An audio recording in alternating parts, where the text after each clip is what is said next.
നമസ്കാരം. വിളവ് എത്ര കിട്ടിയാലും എന്തൊക്കെ മാറി മറിഞ്ഞാലും കോരിൽ നിന്നും കഞ്ഞി കുമ്പിളിൽ തന്നെ എന്ന അവസ്ഥയിലാണ് കേരളത്തിലെ പൊതുജനങ്ങൾക്ക്. പിണറായി സർക്കാരിന്റെ ധൂർത്ത് ഭരണത്തിൽ ശ്വാസം മുട്ടിക്കഴിയുന്ന ജനങ്ങൾക്കിടയിലേക്ക് മരുഭൂമിയിൽ പെയ്ത മഴ പോലെ ലോക്സഭാ തെരഞ്ഞെടുപ്പ് പ്രഖ്യാപനം വരുന്നു.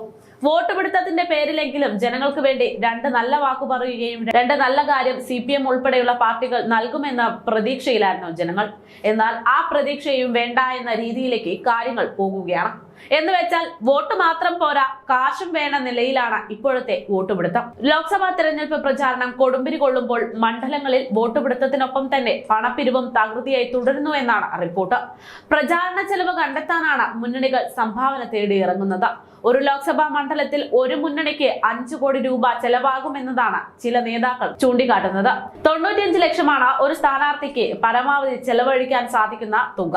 സാധാരണ മുകളിൽ നിന്ന് പണം എത്തുന്ന കോൺഗ്രസിന്റെ ബാങ്ക് അക്കൗണ്ടുകൾക്ക് കേന്ദ്രം പൂട്ടിട്ടതോടെ പതിവില്ലാതെ UDFും ഈ പണപ്പിരിവിന് ഇറങ്ങിയിട്ടുണ്ട്. പ്രവർത്തകരും നേതാക്കളും പണപ്പിരിവിന് ഇറങ്ങുന്നു. CPMും LDFും പതിവ് പോലെ തന്നെ തെരഞ്ഞെടുപ്പ് ചെലവുകൾ കണ്ടെത്താനായി പിരിവിനിറങ്ങിയിട്ടുണ്ട്. ബൂത്ത് കമ്മിറ്റി മുതൽ പാർലമെന്റ് മണ്ഡലം കമ്മിറ്റി വരെയുള്ളവർ അവരവർക്ക് ആവശ്യമുള്ള പണം പിരിച്ചെടുക്കാനുള്ള ഉദാരമായ നിർദ്ദേശമാണ് കോൺഗ്രസ് നൽകിയിരിക്കുന്നത്.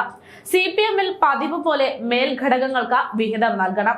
UDFിൽ ബൂത്തുകളിലേക്കുള്ള പ്രചാരണ സാമഗ്രികൾ ലോക്സഭാ മണ്ഡലം കമ്മിറ്റി നൽകും. തികയാതെ വരികയാണ് എങ്കിൽ ബൂത്ത് തലത്തിൽ സംഘടിപ്പിക്കേണ്ടിയിരിക്കും.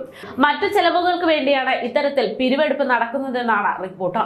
ബൂത്ത് കമ്മിറ്റി ശരാശരി 5000 രൂപ സമാഹരിച്ച് നൽകാൻ ഇതിനുശേഷം നിർദ്ദേശം നൽകിയിട്ടുണ്ട്. ഇതോടെ ഒരു ബൂത്തിൽ നിന്ന് നൽകേണ്ട തുക 12000 രൂപയായി ഉയർന്നു. ഇതിൽ നിന്ന് ലോക്കൽ കമ്മിറ്റി, നിയമസഭാ മണ്ഡലം കമ്മിറ്റി, പാർലമെന്റ് മണ്ഡലം കമ്മിറ്റി എന്നിവയ്ക്ക് നിശ്ചിത വിഹിതം നൽകേണ്ടതുണ്ട്.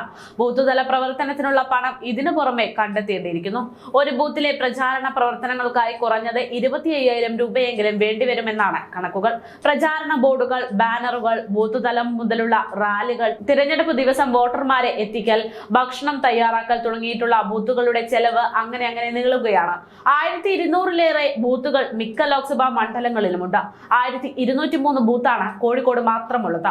ഇത്തവണ പ്രചാരണ ബോർഡുകളുടെയും റോഡ് ഷോകളുടെയും കാര്യത്തിൽ ആദ്യഘട്ടത്തിൽ തന്നെ അമ്പരപ്പിക്കുന്ന മുന്നേറ്റം നടത്തുന്ന വടകരയിലെയും തൊട്ടടുത്തുള്ള കോഴിക്കോട്ടെയും ചിലവ് പിടിച്ചാൽ കിട്ടില്ല എന്ന രീതിയിൽ തന്നെയാണ് കമ്മിറ്റി അംഗങ്ങൾ നോക്കിക്കാണുന്നത്. എന്തായാലും കേരളത്തിലെ ജനങ്ങൾക്ക് ഏത് കാലഘട്ടമാണെങ്കിലും ദുരിതം തന്നെയാണ് എന്നതാണ് ഇതിൽ നിന്നെല്ലാം വ്യക്തമാകുന്നത്.